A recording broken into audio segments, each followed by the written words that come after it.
Josué capítulo 21, lo busco con ustedes porque tenía la Biblia cerrada. Josué capítulo 21. Josué capítulo 21 dice: los jefes de familia de los levitas se acercaron al sacerdote Eleazar, a Josué, hijo de Nun, y a las cabezas de familia de las tribus de los hijos de Israel, que estaban en Silo, en la tierra de Canaán, y les dijeron: Jehová mandó por medio de Moisés que se nos dieran ciudades donde habitar, con sus ejidos para nuestros ganados. Entonces los hijos de Israel dieron de su propia herencia a los levitas, conforme al mandato de Jehová, las siguientes ciudades con sus ejidos. La suerte cayó sobre la familia de los coatitas, y a los levitas descendientes de Aarón, el sacerdote, les tocaron en suerte 13 ciudades de las tribus de Judá, de la tribu de Simeón y de la tribu de Benjamín. A los otros hijos de Coat les tocaron de suerte 10 ciudades de las familias de la tribu de Efraín, de la tribu de Dan y de la media tribu de Manasés. A los hijos de Gersón les tocaron en suerte 13 ciudades de la familia de la tribu de Isaacar, de la tribu de Aser, de la tribu de Neftalí y de la media tribu de Manasés en Basán. A los hijos de Merari, según su familia, les tocaron 12 ciudades de la tribu de Rubén, de las tribus de Gad y de la tribu de Zabulón. Dieron pues los hijos de Israel a los levitas estas ciudades con sus ejidos por suertes, como había mandado Jehová por conducto de Moisés. De la tribu de los hijos de Judá y de la tribu de los hijos de Simeón dieron estas ciudades que han sido nombradas, las cuales obtuvieron los hijos de Aarón de las familias de Coat, los hijos de Leví, porque a ellos correspondió la primera suerte. Les dieron Kiriat Arba, del padre de Anac, la cual es Hebrón, en los montes de Judá, con sus ejidos circundantes. Pero el campo de la ciudad con sus aldeas se lo dieron a Caleb, hijo de Jefone, como posesión suya. A los hijos del sacerdote Aarón le dieron Hebrón con sus ejidos como ciudad de refugio para los homicidas, además Limna con sus ejidos, Jatir con sus ejidos, Estemoa con sus ejidos, Olón con sus ejidos, Debir con sus ejidos, Aín con sus ejidos, Jutá con sus ejidos y Bet-Semes con sus ejidos. 9 ciudades de estas dos tribus. Y de la tribu de Benjamín, Gabaón con sus ejidos, Geba con sus ejidos, Anatot con sus ejidos, Almón con sus ejidos, 4 ciudades. El total de la ciudad de los sacerdotes descendientes de Aarón, 13 con sus ejidos. Pero a la familia de los hijos de Coat, a los levitas que quedaban de los hijos de Coat, les tocaron en suerte ciudades de la tribu de Efraín. Les dieron Siquem con sus ejidos en los montes de Efraín como ciudad de refugio para los homicidas. Además Geser con sus ejidos, Kibsaim con sus ejidos y Bet-Orón con sus ejidos, 4 ciudades. De la tribu de Dan, el Teque con sus ejidos, Gibetón con sus ejidos, Ajalón con sus ejidos, Gat-Rimón con sus ejidos, 4 ciudades. Y de la media tribu de Manasés, Taanac con sus ejidos, Gat-Rimón con sus ejidos, 2 ciudades. El total de las ciudades para el resto de la familia de los hijos de Coat, 10 con sus ejidos. A los hijos de Gersón, de la familia de los levitas, le dieron de la media tribu de Manasés a Golán en Basán con sus ejidos, como ciudad de refugio para los homicidas, y además Bestera con sus ejidos, 2 ciudades. De la tribu de Isaacar, Sison con sus ejidos, Deberat con sus ejidos, Jarmut con sus ejidos y Enganim con sus ejidos, 4 ciudades. De la tribu de Aser, Miseal con sus ejidos, Abdón con sus ejidos, Elcat con sus ejidos y Rehob con sus ejidos, 4 ciudades. De la tribu Neftalí, Sedes en Galilea con sus ejidos como ciudad de refugio para los homicidas, y además Hamot-Dor con sus ejidos y Cartán con sus ejidos, 3 ciudades. En el total de las ciudades de los gersonitas por familias, 13 ciudades con sus ejidos. A la familia de los hijos de Merari, los levitas que quedaban, se les dio de la tribu de Zabulón, Jocneam con sus ejidos, Carta con sus ejidos, Dimna con sus ejidos y Naalal con sus ejidos, 4 ciudades. Y de la tribu de Rubén, Beser con sus ejidos, Jaasa con sus ejidos, Kademot con sus ejidos y Mefaat con sus ejidos, 4 ciudades. De la tribu de Gad, Ramot de Galaad con sus ejidos, como ciudad de refugio para los homicidas. Además, Mahanaim con sus ejidos, Hezbón con sus ejidos y Jazer con sus ejidos, 4 ciudades. En total fueron 12 de las ciudades que les tocaron en suerte a los hijos de Merari, por familias, o sea, el resto de las familias de los levitas. El total de la ciudad de los levitas en medio del territorio de los hijos de Israel, 48 ciudades con sus ejidos. Estas ciudades estaban apartadas una de la otra, cada cual con sus ejidos en torno a ella. Así fue con todas estas ciudades. De esta manera dio Jehová a Israel toda la tierra que había jurado dar a sus padres. tomaron posesión de ella y la habitaron. Jehová les dio paz a su alrededor conforme a todo lo que había jurado a sus padres, y ninguno de sus enemigos pudo hacerle frente, porque Jehová entregó en sus manos a todos sus enemigos. No faltó ni una palabra de todas las buenas promesas de Jehová, de todas las buenas promesas que Jehová había hecho a la casa de Israel. Todo se cumplió. Bueno, muy bien. Largo y con sus ejidos. No solamente es largo, sino que es con sus ejidos. Los ejidos eran una tierra que circundaban la ciudad, que era para que estuviera el ganado, para poder cultivar. Era una tierra circundante, ¿sí? Algunos le dicen, por ejemplo, acá también se le puede decir extrarradio. El extrarradio es como las afueras de una ciudad donde se junta ganado y esas cosas. Entonces se le daba la ciudad y los ejidos de la ciudad. No solamente, había muchas ciudades en esa época que eran amuralladas.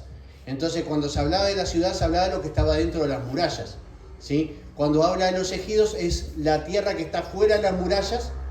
Había dado un metraje, me acuerdo, el número 35 hay un metraje para marcar los ejidos. No era que tenían toda la tierra para adelante, tenían un metraje donde ellos tenían lo básico para subsistir, no es que tenían como para comerciar, no eran sacerdotes, estaban para, la tarea de ellos era otra, ¿no? Sacerdotes y levitas en este caso. ¿Sí? ¿Quedó claro que era un ejido? Muy bien, con sus ejidos. No nos vamos a olvidar más con eso, ¿no? Con sus ejidos. Bueno, muy bien. ¿Cuál es la situación? Tenemos de las tribus de Israel, una tribu que es Leví, ¿verdad? La tribu de Leví tenía diferentes características. Una de ellas es que no se le había asignado una tierra única. Cuando se iba a repartir la tierra, Leví no estaba en la tierra. ¿Por qué? Porque Leví prácticamente le pertenecía toda la tierra, ¿no? Entre comillas. ¿Por qué? Porque Leví estaba para servir a Dios y Leví servía donde la tierra, donde Dios lo llamara a servir. Si no importaba si que le tocara una tierra específica. Y lo vamos a estar viendo. El tema es que acá Moisés ya había muerto, está Josué y está el sacerdote Eleazar. A mí me parece interesante que cuando decimos quién pasó del desierto, de la primera generación del desierto, siempre decimos Josué y Caleb, ¿verdad? Josué y Caleb pasaron de la generación, y nadie se acuerda del pobre Eleazar, que también pasó allí. Acá está Eleazar, que también estaba en la primera generación del desierto. ¿Por qué pasa esto? Porque si se acuerdan bien de la historia, cuando Dios juzga a esa generación, dice que no pasará, saca a lo que son los levitas y sacerdotes. Entonces, por eso que Eleazar está ahí. Todos los levitas y sacerdotes que vivían todavía pasaron a la tierra prometida. Sí, a veces no nos damos cuenta de esas cosas. Pero allí está Eleazar, ¿sí? Bueno, Leví, de la tribu, vamos bien para atrás, la tribu de Leví, Leví tiene 3 hijos. Los hijos son Gersón, Coat y Merari. Esos son los hijos de Leví. Ahora, de Coat, que es lo que nos va a interesar hoy, porque vamos hasta el versículo 23, vamos a hablar de la repartición de las tribus de Coat. De Coat viene Amram. Amram es el padre de ¿quién? De Aarón, de Moisés también, ¿no? El padre de Aarón y de Moisés. Es decir, que tanto Moisés como Aarón eran coatitas, así se les llamaba, ¿no? De la descendencia de Coat, coatitas. ¿Está? Ya me imagino que lo único que le quedó hasta ahora es y sus ejidos, ¿verdad? Bueno. Bien, entonces vamos a ver que de los coatitas, de la descendencia de los coatitas, donde está Aarón, solamente pueden venir los que son llamados sacerdotes, ¿sí? Hay una separación entre los sacerdotes y los levitas. Los sacerdotes son solamente los hijos de Aarón, la descendencia de Aarón. Ni siquiera el padre de Aarón era un sacerdote, ¿sí? Era un coatita, un levita coatita, ¿sí? Entonces tenemos a la descendencia de Aarón del lado de Coat, pero Coat también tuvo otros hijos, ¿sí? Entonces, todos esos hijos que tuvo, por ejemplo, Coat tuvo a Izar, a Hebrón, a Uziel, todos esos son descendencias que son levitas. Los levitas están para trabajar en todas las funciones del templo, de cargar cosas, de manipular las cosas del templo, pero no son sacerdotes. Solamente lo de la línea de Aarón, descendencia de Aarón, son sacerdotes. ¿Y los sacerdotes qué hacían? Bueno, eran los que estaban encargados de los sacrificios sobre todo, ¿no? Y de representar al pueblo, no como el sumo sacerdote, que era en este caso Eleazar, pero estaban así como representación del pueblo ante Dios, ¿sí? Tenían otros requisitos, además, otra vestimenta también. Así que tenemos ahora una situación. Josué repartió las tierras. Y vino Judá, dijo, bueno, dame una tierra, y echaron suerte. En ese caso, echar suerte no es ver el horóscopo, ¿no? Tiene que ver con buscar la voluntad de Dios. Echar suerte se usaban justamente el Turim y el Umim para saber cómo se acomodaban y veían la voluntad de Dios, ¿no? Se repartieron las tierras, a Judá se le dio una tierra, a Efraín se le dio una tierra, a Benjamín otra, etcétera, etcétera. A Zabulón se le dio una tierra en el medio ahí de Judá, ¿no? Y bueno, así se fueron repartiendo. Se habían terminado de repartir las tierras, algunos se habían quejado, otros decían, tenés demasiada tierra. Bueno, hubo algunos negocios ahí para repartir las tierras, y cuando se termina de repartir las tierras, ¿qué pasa con la tribu de Leví? No tiene tierra. Entonces los levitas estaban desamparados, estaban sin tierra. ¿A dónde caigo?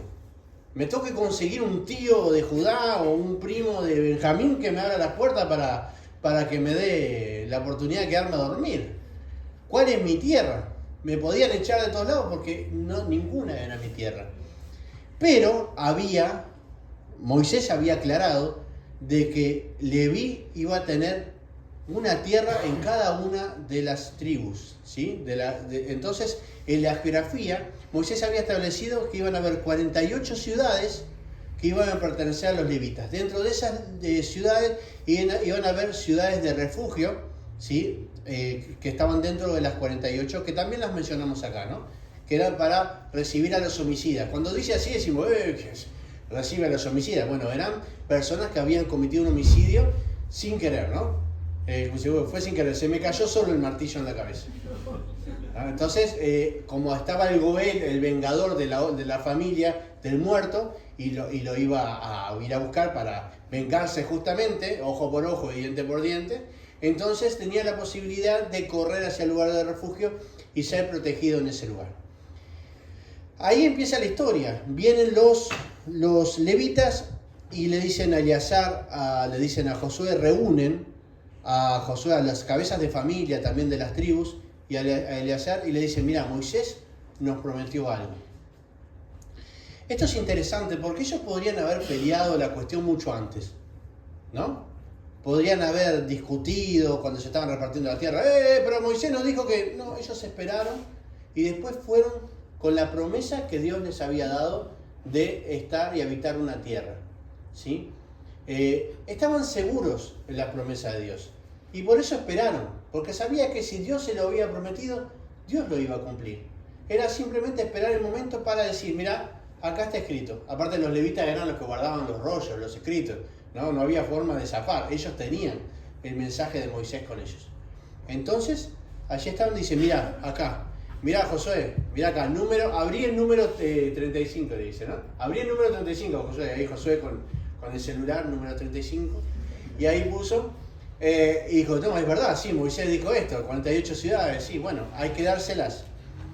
¿Verdad que muchas veces nosotros oramos y rogamos a Dios por cosas que ya Dios nos prometió? ¿O no pasa eso? A veces decimos, Señor, dame paz. Y Jesús dijo, la paz os dejo, mi paz les doy. Juan 14:27. Entonces, ¿tenemos que pedir paz o tenemos que aferrarnos de la paz que Cristo ya nos dio? Porque a veces estamos como pidiendo, Señor, quiero paz. ¿Y la promesa de que Él nos iba a dar paz? Y a veces decimos, oramos también, Señor, te pido que me sustentes, que me provees. Y Jesús dice que Dios alimenta a las aves del cielo.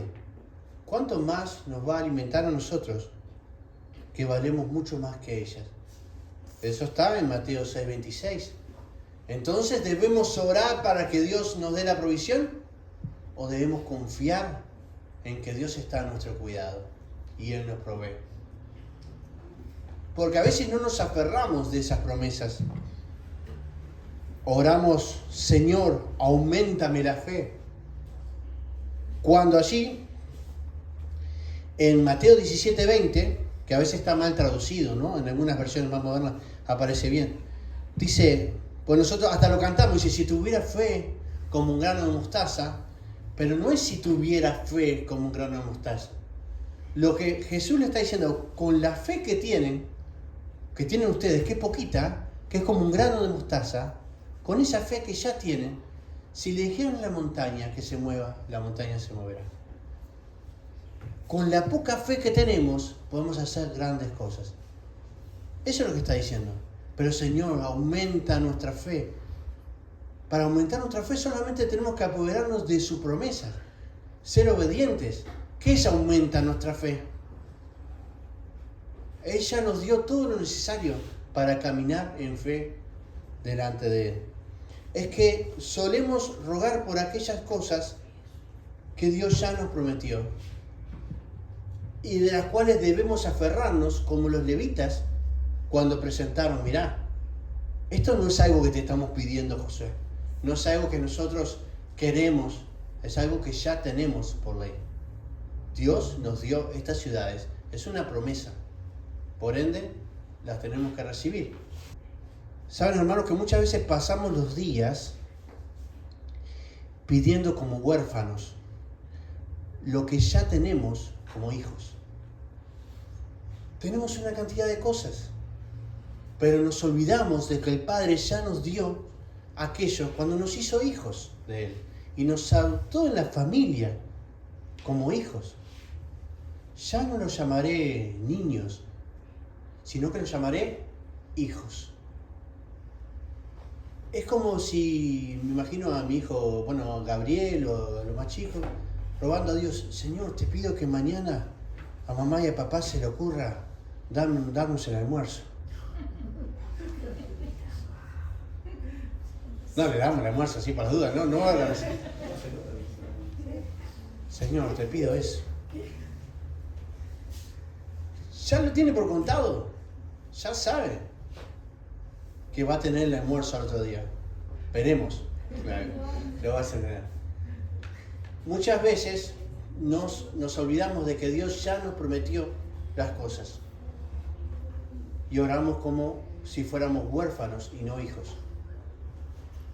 Ahora, los levitas lo tenían claro, es una promesa de Dios, se acercan y le dicen, mirá, danos la tierra que Moisés prometió para los levitas, que es un mandato de Dios. Son 48 ciudades y ahí se establecieron las ciudades que se les iba a dar de cada tribu.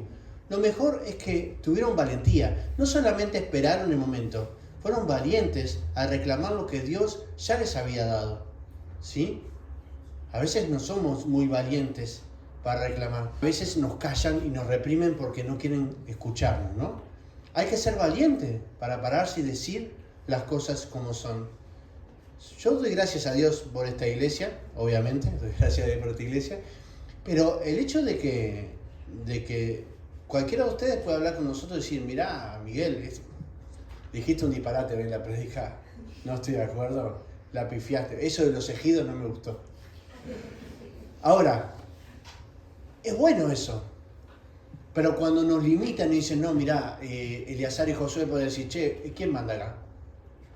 ¿Quién manda? Ustedes, Josué. Y espiritualmente, y Eleazar.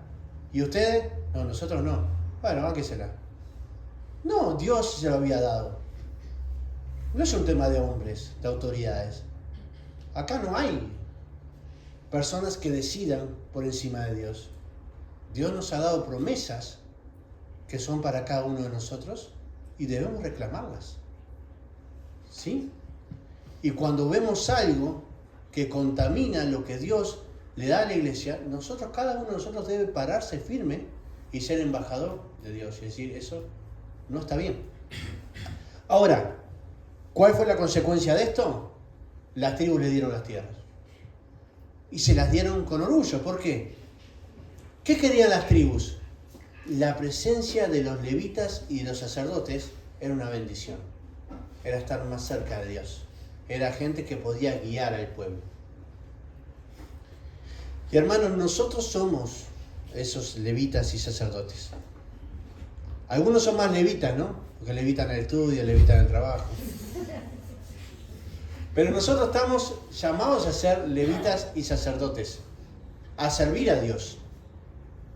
Y Dios nos ha dado también diferentes estaciones o tierras que tienen que ver con el momento en que estamos pasando. Hoy cantábamos Sendas Dios hará y Daniel decía, cada uno de nosotros pasa por diferentes circunstancias. Y Dios nos va moviendo de una ciudad a otra y vamos pasando diferentes cosas, pero no es porque Dios se ha ido, porque nosotros somos tremendos pecadores, que sí lo somos, pero no es por eso. Dios nos manda de una ciudad a otra para aprender diferentes cosas. Y ahora vamos a entrar en eso. La geografía bíblica no solamente es geografía, tiene un significado espiritual. Y por más que nosotros estamos acá en Barros Blancos y no vamos de ciudad a ciudad, la Biblia nos habla de diferentes estados espirituales, estaciones que podemos estar pasando. Y cuando vamos, por eso, ciudad por ciudad, por eso, hermanos, no llegué a las 48 ciudades, vamos a ir hasta el versículo 23, vemos diferentes cosas.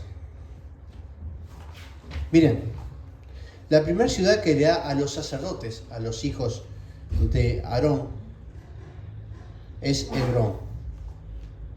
Hebrón era en ese momento la ciudad más importante de Israel. Todavía Jerusalén no era de Israel, estaba conquistada por los jebuseos. David es el que libera a Jerusalén mucho más adelante, pero Hebrón era la ciudad principal. Era una ciudad donde era imposible atacar casi a Hebrón porque era un lugar alto, era uno de los lugares más altos. Cuando digo lugares más altos de Israel me refiero a 900 metros de altura, ¿no? Que de repente en América Latina eso es de lo más bajo, ¿sí? El catedral acá tiene 600, un poco más alto. Lo que pasa es que en Israel es todo más pequeño, ¿no? Entonces allí tiene una altura considerable para la zona. Y además Caleb había conquistado ese lugar. ¿Se acuerdan que Moisés le dio a Caleb de forma personal a Hebrón, a Caleb, ¿no? Y cuando Caleb fue a Josué le reclamó Hebrón. Y Josué le dijo, sí, anda, pero tenemos un problemita. ¿Cuál era el problema de Hebrón? Que allí vivían los Anak, los hijos de Anak. ¿Qué son los hijos de Anak? Son gigantes.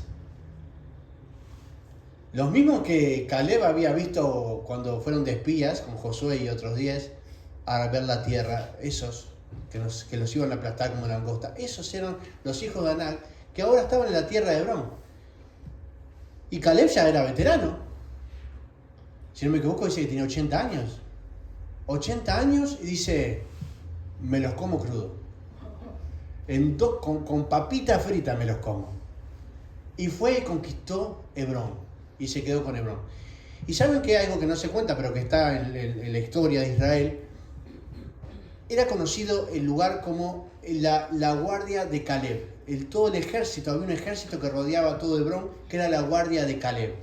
Y como atacaban de arriba hacia abajo, era muy difícil conquistarlo, ¿sí? Entonces, ¿qué representa Hebrón? El lugar de la gloria, el lugar de la seguridad. Estamos bien. En Hebrón estamos bien, ¿sí? Estamos contentos, Dios nos dio la victoria y estamos bien, estamos seguros. Estamos pasando un buen momento. Hebrón es el lugar de estamos bárbaros, estamos bien, estoy en un buen momento. Pero juntamente con Hebrón menciona a Libna. Y Libna significa valle, lo bajo. ¿Se acuerdan del Salmo 23, no? Aunque esté en valle de sombra, no temeré. El valle, el lugar más bajo. Y pone Hebrón juntamente con Libna. Y podemos estar en lo alto, pero tal vez hoy nos encontramos en el valle, en lo más bajo. En el peor momento de nuestra vida como creyentes. Me siento mal. Me caí en un pozo profundo y estoy ahora en un lugar difícil. No estoy más en Hebrón, sino en Libna. Podemos haber pasado tal vez de la altura a ese valle, a esa llanura, y nos sentimos tal vez con un cristianismo rutinario. Como dicen, hemos perdido ese primer amor, esas ganas de servir, de amar a los hermanos. Venimos de forma automática, mecánica. ¿Y qué pasó con todo eso que pasaba en Hebrón? ¿Por qué ahora estoy en Limna? Son momentos que todos pasamos, ¿verdad? Momentos donde nos damos cuenta de que funcionamos de manera automática y rutinaria y que venir a la iglesia o hacer las actividades de la iglesia es algo que hacemos de forma inconsciente ya. Más que un hábito, de forma inconsciente. Ya no estamos apreciando lo que Dios está haciendo en la obra. Después tenemos también a los sacerdotes, les dio Jatir y Estemoa. Y esto es muy interesante porque Jatir significa cueva, lugar, un escondite, una cueva. Y aparte era Jatir un lugar de muchas cuevas también. Allí había muchas cuevas. Y después Estemoa significa la obediencia. Es como un camino de obediencia. Esto me hace acordar al profeta Elías, ¿no? Cuando estaba en la cueva. ¿Se acuerdan? Había estado debajo de un árbol deprimido, le dieron de comer. Después se levantó y caminó mucho más hasta allí, el monte de Sinaí. Y allí entró en una cueva. Y Dios le pregunta, ¿qué haces aquí, Elías? Claro, no le estaba preguntando qué hacía en la cueva, porque de noche en la cueva, si no estaba afuera, y afuera o se lo comían los lobos o se moría de frío. No era la pregunta, ¿qué haces acá? Como diciendo, ¿por qué no estás afuera tomando el sol? No había sol, era de noche y es desierto. Ahora, le está preguntando, ¿por qué viniste al monte del Sinaí? Bueno, había ahí toda una historia y Elías está realmente deprimido. Está deprimido porque ha luchado mucho y porque quedó solo. Pero después de una serie de visiones o de cosas reales que pasaron, no sabemos, donde Elías escucha diferentes cosas, ve tormentas, fuego, etcétera, viento, y escucha el sonido apacible y encuentra que Dios está ahí, en lo sencillo. Que Dios no es ese Dios de cuando estaba en el monte destruyendo a los profetas de Baal, sino que Dios está en lo sencillo, en nuestro cuarto, en la intimidad. Que Dios es mucho más que el poder. ¿Dios tiene poder? Sí, pero Dios es presencia sobre todo. Y ahí Dios le dice, levántate, anda a Samaria, ahí proclamaba a Jehú como rey, y le manda a hacer algunos mandados. Y él se tiene que levantar y obedecer. Así que cuando estamos encerrados en la cueva y estamos un poco deprimidos, llega un momento donde Dios nos dice, levántate, tengo cosas para vos, necesito que hagas algunas cosas. Como Elías. Cuando Elías entendió que Dios era presencia y no solamente poder, él entendió que podía levantarse y podía obedecerlo. A veces estamos en Jatir y a veces estamos en Estemoa porque ya pasamos por ese lugar. Mira, hermanos, a mí me pasó no hace tanto de estar en Jatir, en la cueva, en lo más profundo, decir, esto es terrible, esa angustia que te viene y ya no sabes cómo seguir. Pero una vez que Dios te habla, te alimenta, te respalda, es hora de levantarse y obedecer. Y Dios muestra cosas increíbles. Así que bueno, seguimos con las ciudades. Está la ciudad de Olón y de Bir. Olón significa silencio y de Bir significa oráculo. ¿Se dan cuenta? Son dos palabras que son los extremos. Olón significa silencio. Y tal vez estamos hoy orando y pidiendo cosas a Dios y no sentimos la voz de Dios. No siento la presencia de Dios. No sé qué me pasa. Yo estaba bien, pero es como hay una ausencia. Y como decía David, ¿no?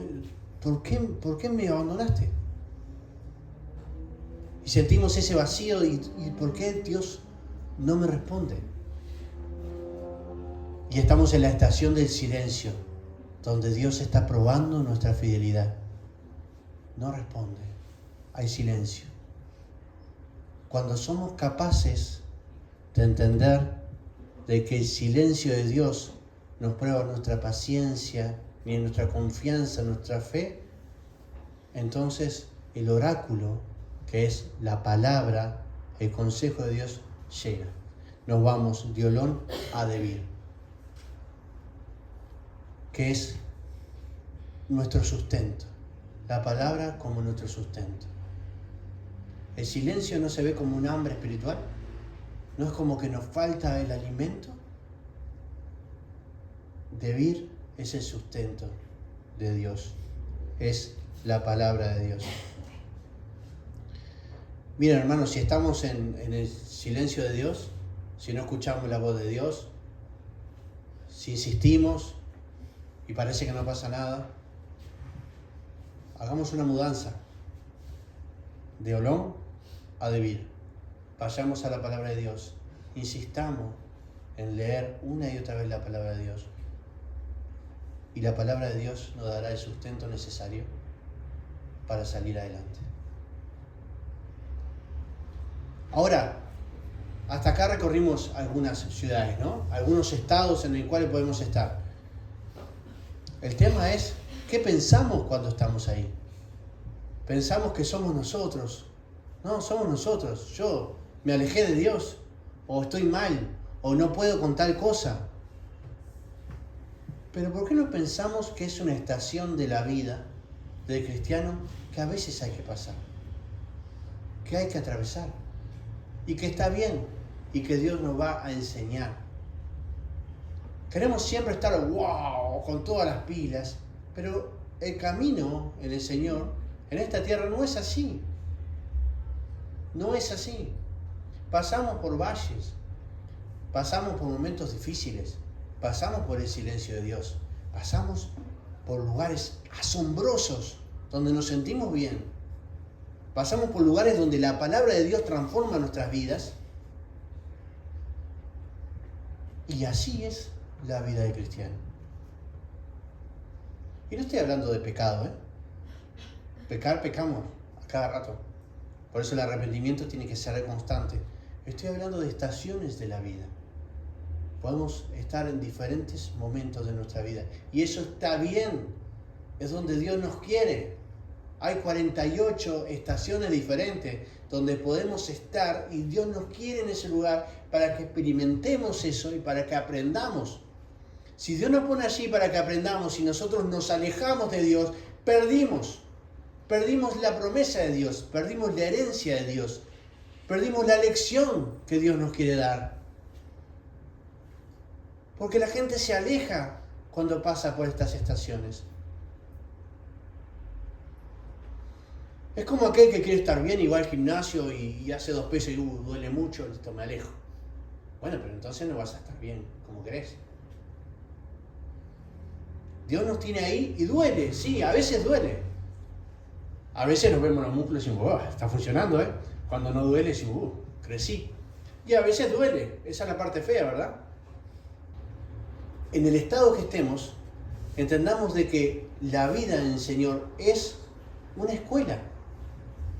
Y si pasamos por esa estación y nos damos cuenta que la presencia de Dios está con nosotros porque es una promesa, nos aferramos a su promesa, entonces seguiremos pasando por diferentes estaciones hasta que estemos en el lugar que es en el lugar del reino de Dios con el Señor y ya se acabó la escuela, ya nos dieron el título, ahí te recibiste. Mientras tanto, mientras que estemos acá, bienvenido a la escuela de Dios. Vamos a pasar por diferentes momentos.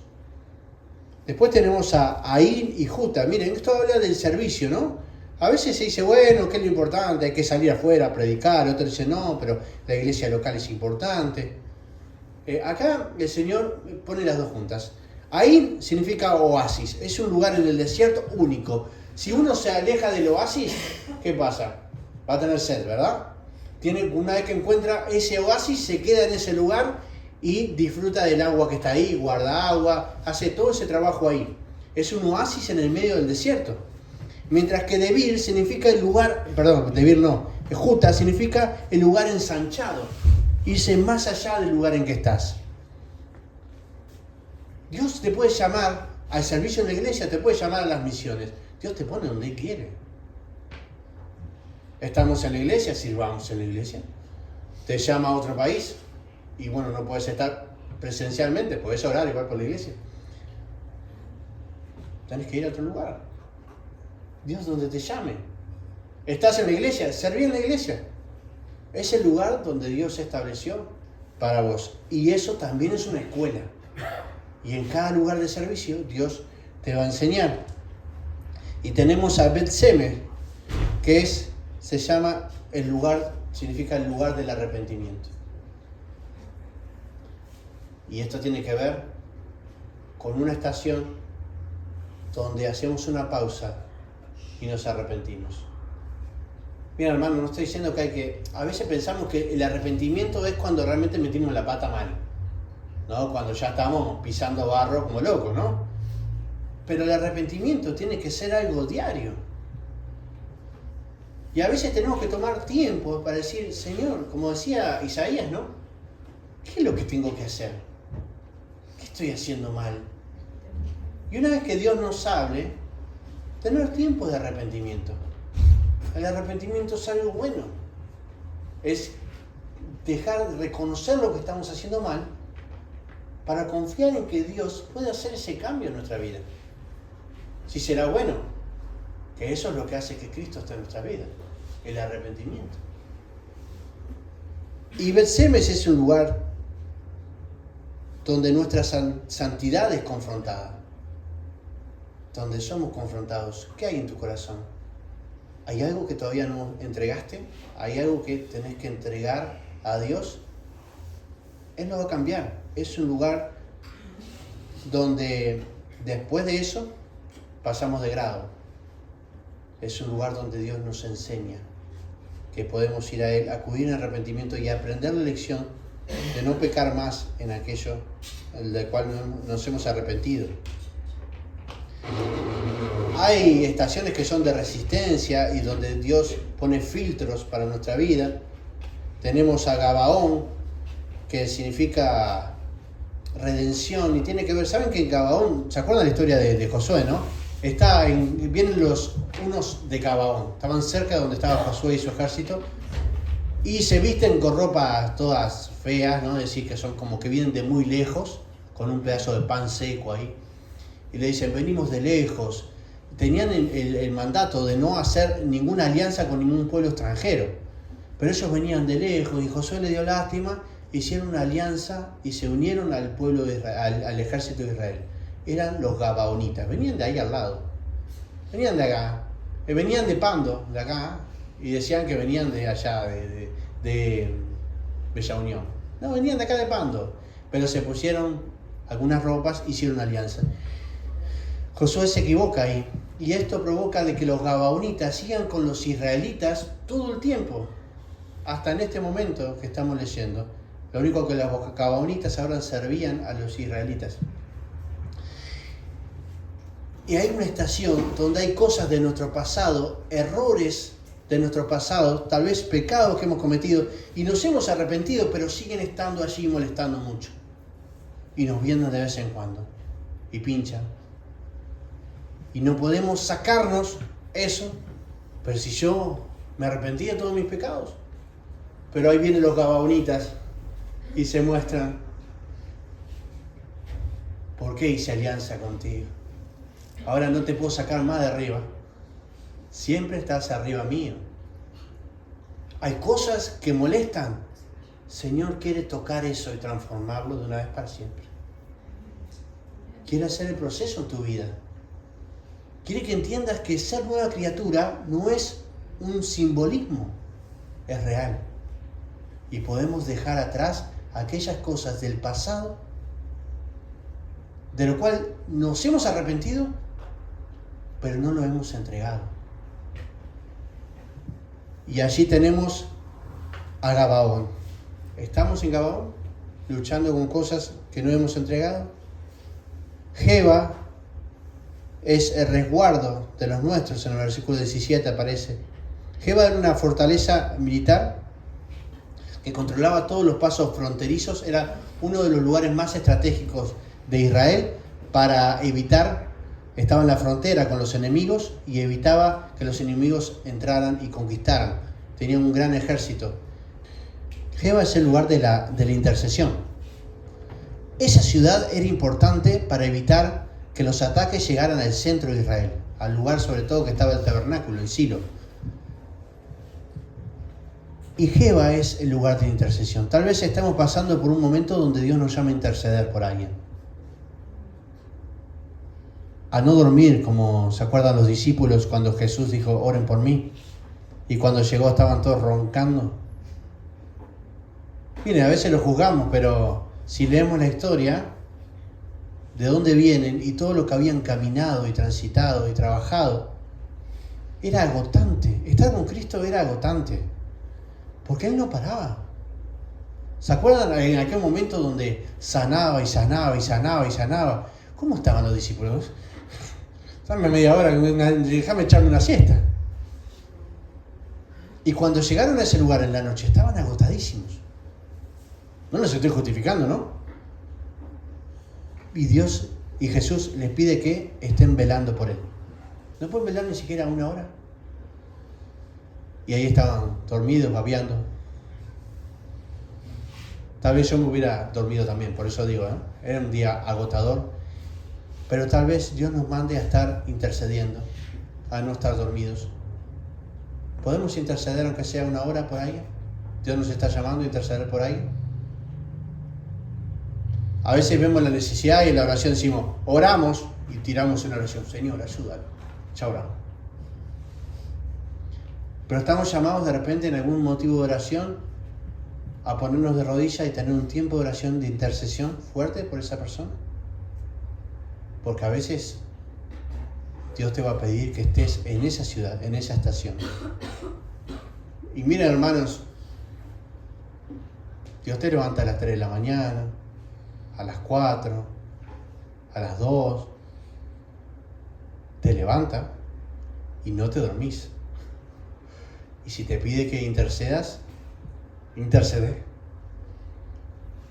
Y a veces son tiempos donde Dios nos manda a hacer eso. Anatot es el lugar de rechazo y de esperanza también, porque en Anatot es donde vivía el profeta Jeremías. Y en su casa, en Anatot, sus propios familiares lo rechazaban por la profecía que tenía. Y él recibió el rechazo de su propia familia, de su propia ciudad. Y tal vez hoy nos sentimos rechazados por alguien que amamos, pero que no nos entiende y nos rechaza por hacer lo bueno como Jeremías, por anunciar lo bueno. Tal vez me están haciendo un bullying porque soy cristiano, o no me aceptan, no puedo entrar en diferentes círculos. Vos eres cristiano, me dejás. Y nos sentimos rechazados. También Dios nos enseña en ese lugar, nos educa. Miren, cuando nos sintamos rechazados, ya está, ¿verdad? Jesús fue rechazado y fue rechazado por nosotros. Seamos rechazados por Jesús. Y Dios nos enseña a través de esta escuela de rechazo. Miren, si son rechazados, vengan a esta iglesia que hay mucho cariño para dar. Somos todos muy abrazadores y cariñosos acá. Así que acá no van a... Espero, Dios no quiera que ninguno nos sintamos rechazados en este lugar.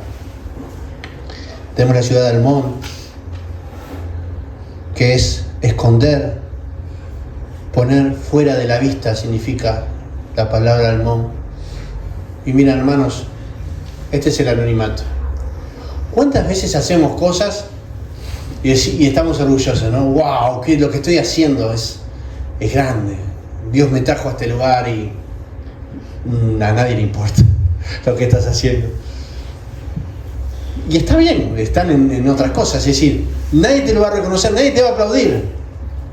Che, qué bien, qué líder, Che, Miguel, mirá cómo predica. ¡Oh!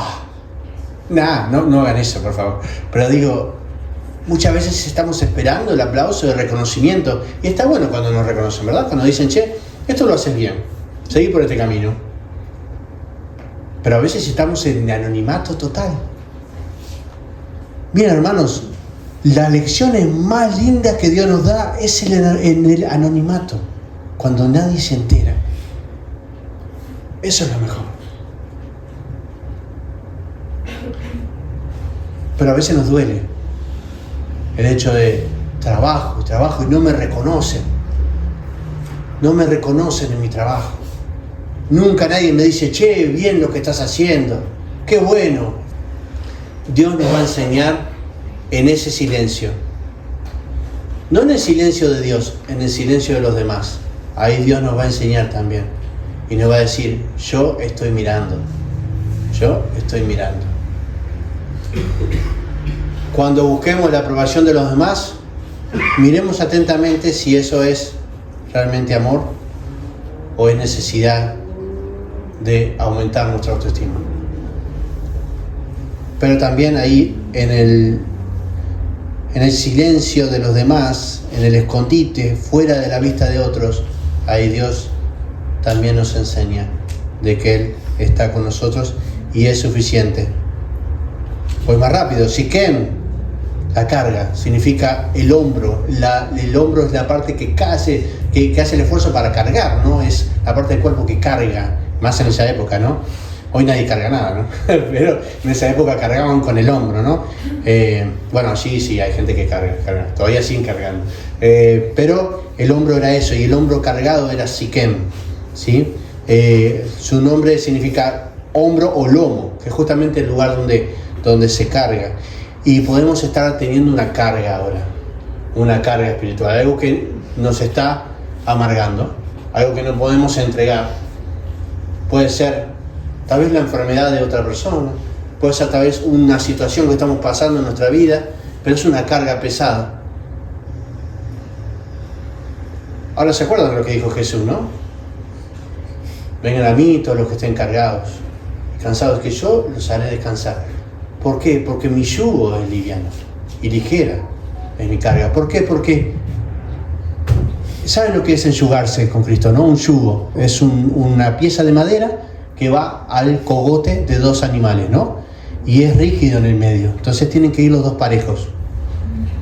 Cuando nosotros nos enjugamos con Cristo, ¿quién hace la fuerza? Si yo pongo un yugo de un buey con una ardilla, ¿quién hace la fuerza? El buey, ¿no? La ardilla está en el aire, sí. Cuando nosotros nos enjugamos con Cristo, ¿quién hace la fuerza? Cristo. Él la carga por nosotros. Solamente tenemos que estar con Él. Entregarnos a Él y Él va a cargar esas cargas que tenemos sobre los hombros. Esas son lo que Pablo llama las sobrecargas, ¿no? Cuando tenemos sobrecarga dice, carguemos la carga unos por otros, ¿no? En la iglesia también, en la comunión. Pero hay cargas que es bueno que las llevemos y aprendamos a llevar esas cargas en nuestra vida, ¿sí? Pero Siquem es ese hombro que ya está cansado y que necesita dejar la carga. Geser es la lucha con el pecado del pasado. Y esto no tiene que ver con algo que sigue ahí en nuestra cabeza, sino con algo que seguimos practicando y seguimos luchando por eso. Nos arrepentimos, nos entregamos a Cristo, pero seguimos siendo esclavos del pecado. Seguimos practicando cosas que sabemos que están mal delante de Dios. Esa ciudad es un lugar donde Dios nos pone en penitencia. ¿Querés ser esclavo del pecado? Si sos esclavo del pecado, no podés disfrutar de la gracia de Dios. Y a veces estamos atados a un pecado. Y miren, hermanos, hoy hay epidemia de este tipo de cosas. Y lo hablamos la otra vez con Ángela y con Daniel.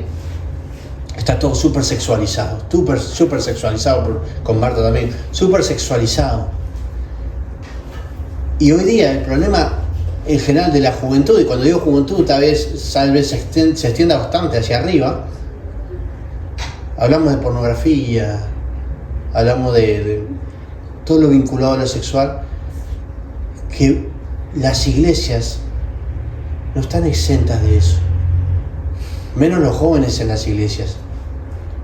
No pensemos que los jóvenes de las iglesias están todos libres de esas cosas. La pregunta es, ¿qué vamos a hacer como iglesia? Porque ¿podemos seguir atados al pecado? ¿Podemos seguir siendo esclavos del pecado? Jesús murió para que no seamos más esclavos del pecado. Y resucitó para darnos vida, una vida en abundancia, y una vida nueva y en abundancia. Entonces, esta es la ciudad donde hay que tomar decisiones. Ya no quiero ser esclavo del pecado. Y cuando salgamos de Geser y nos arrepintamos y cambiemos nuestra actitud, vamos a ir a Kibsaim. Y en Kibsaim es donde empieza nuestro crecimiento espiritual. Cuando nosotros decimos, estoy estancado, no crezco espiritualmente, ¿tendrás algo que todavía te está atando? ¿Estarás sirviendo a alguien más? Entregá todo de tu ser, arrepentite de tus pecados y Dios te va a dar todo para que crezcas en Él. Obvio, hay que agarrar la palabra, hay que orar, hay que acercarse a Dios, pero vamos a acercarnos a Kibsaim, que es su nombre significa doble acumulación, que habla de un lugar donde uno va prosperando, ¿sí? Es un lugar donde estaba un granero, donde las cosechas crecían. Eso es lo que Dios va a hacer con nosotros cuando nos arrepintamos. Después tenemos Bet Orón, que es la tentación. ¿Y qué es la tentación? ¿El pecado? No. Hay algo que nos tienta. Bet Orón significa casa del descenso. Y es un lugar donde nos paramos y siempre vamos hacia abajo, porque tiene una colina bien empinada.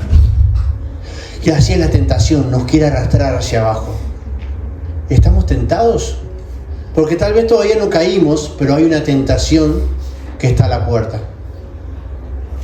¿Se acuerdan de lo que Dios le dijo a Caín? No, el pecado golpea la puerta. Está ahí. Ahora, hay que abrir la puerta. ¿Estamos pasando por un momento de tentación? No hay ningún problema. No hay pecado en la tentación. Pero si confiamos en Dios y nos fortalecemos por medio del Espíritu Santo, créanme, hermano, que hemos aprendido una gran lección. Cada vez que superamos una tentación, se fortalece nuestro dominio propio y nos acercamos más a Dios. Después tenemos ciudades como el Teque, que ya de la tribu de Dan, que habla de la disciplina. Dios a veces nos pone en disciplina. Nos dice, bueno, te tengo que corregir en esto. Tenés que pasar un tiempo. Ya te arrepentiste, pero tenés que pasar un tiempo de reflexión. Un tiempo donde meditar en lo que hiciste y poder retribuir muchas veces el daño que has hecho o retribuir en tu vida tus acciones, ¿sí? Y poder cambiarlas. Después tenemos Gibetón, que es cuando nos sentimos decepcionados, frustrados. Trabajamos tanto y no avanzamos. Estoy frustrado. Ya termino, hermanos. Por último, Hat Rimón es la estación de los frutos espirituales, donde estamos dando fruto. Dios quiera que terminemos allí, dando mucho fruto para el Señor. Miren cómo termina el pasaje de Josué 21. Dice, de esta manera dio Jehová a Israel toda la tierra que había jurado dar a sus padres, y la poseyeron y habitaron en ella, y Jehová les dio reposo alrededor, conforme a todo lo que había jurado a sus padres. No faltó palabra de todas las buenas palabras que Jehová había dicho a la casa de Israel. Todo se cumplió. Podemos estar en cualquiera de estas estaciones, en diferentes circunstancias de nuestra vida. Lo que no podemos es olvidarnos de las promesas de Dios. Él dice que nos va a dar reposo. Él dice que va a estar con nosotros todos los días hasta el fin del mundo. Lo que no podemos hacer es huir de la estación en que estamos. Lamentablemente, muchas personas y cristianos pasan por estas estaciones y huyen. Esquivan la lección. Se olvidan de las promesas de Dios. Se olvidan que Dios les va a dar reposo. Ninguna situación es para siempre. Es para que aprendamos una lección nueva y para que crezcamos y terminemos dando fruto para el Señor. Seamos como los levitas. Reclamemos ese camino. Yo quiero vivir ese camino si es que Dios me va a enseñar paso a paso, ciudad a ciudad, para fortalecerme. Quiero vivir sabiendo y entendiendo que Dios me ha dado la promesa de su presencia y que me ha dicho que va a haber reposo. No importa la situación que estemos viviendo, tal vez no sea ninguna de estas que mencionamos. Lo que le digo, hermanos, que Dios sabe que estás allí y Dios quiere enseñarte cosas en el lugar en que estás. Dios quiere probarte para que crezcas, para que madures en Él, para que dé fruto. Dios te ama. Dios no te tiene ahí para castigarte. Dios ni siquiera te está odiando por lo que sos o por lo que haces. Dios te ama. Y Él quiere sanar si hay heridas. Quiere quitar cargas y llevarlas Él mismo. Quiere llevarte al lugar donde se da fruto. Pero ¿de qué depende? De que no nos olvidemos que Dios ya nos ha prometido su presencia, nos ha prometido el reposo y nos ha prometido esta tierra hermosa que es la tierra a la cual nos llevará o cuando muramos o cuando Cristo venga por su iglesia. Hermanos, fuerza. Si estamos en la cima, bien. Si empezamos a bajar, fuerza. Dios nos quiere enseñar. Ese es el lugar donde Dios te quiere para que crezcas y madures en la fe. Oramos. Señor, muchas gracias te damos por tu palabra. Como tú nos hablas también a través de la geografía y aunque tal vez sea algo profundo, es algo común en nuestras vidas pasar por diferentes estaciones donde tú tratas de manera diferente con nosotros. A veces no escuchamos tu voz, a veces nos frustramos porque parece que nadie lo reconoce o nos frustramos por no poder avanzar. A veces estamos cargados con nuestros problemas, a veces luchamos con cosas que nos cuesta entregarte a ti. A veces tú nos llamas a interceder, a veces nos llamas a dar fruto y poder avanzar, a veces simplemente nos dejas descansar y nos alimentas estando en la cueva, o nos das órdenes precisas para avanzar. Señor, cada uno de nosotros está en una estación, en una de estas 48 ciudades, de las que nombramos, pero hay muchas más que no nombramos, Señor, y Padre, en cada una de ellas tú estás allí. Tanto levitas como sacerdotes representaban justamente esa presencia en el cual tú estabas, Señor. Cuando todos acampaban, Señor, alrededor del tabernáculo, cerca de la carpa del tabernáculo estaban levitas y sacerdotes. Y luego estaban las demás tribus. Porque ellos estaban cerca de ti. Nosotros estamos llamados, Señor, a estar cerca de ti. Estamos llamados, más allá de la estación en que estemos, a no huir de ese lugar.